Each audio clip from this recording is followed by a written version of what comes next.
শর্টে করে দিচ্ছি।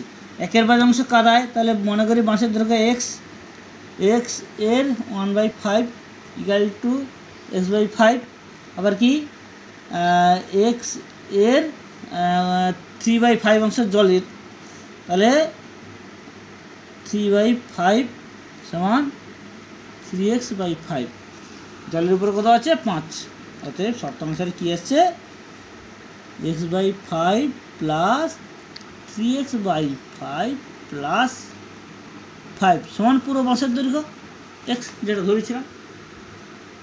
তাহলে শর্ত অনুসারে কী এলো, লসাগু করে দাও 5, তাহলে x plus 3x plus 5 × 5 = 25 equal to x, বা 4x plus 25 equal to 5x, বা তাহলে কী এলো 4x minus 5 equal to minus 25। কী করে হলো না, সমান চিহ্নের ডান দিক থেকে বাম দিকে বা লেফট থেকে রাইট বা রাইট থেকে লেফটে গেলে প্লাস থাকলে মাইনাস হয়, মাইনাস থেকে প্লাস হয়, এ হয়েছে। মাইনাস করো, তাহলে মাইনাস এক্স ইকুয়াল টু 25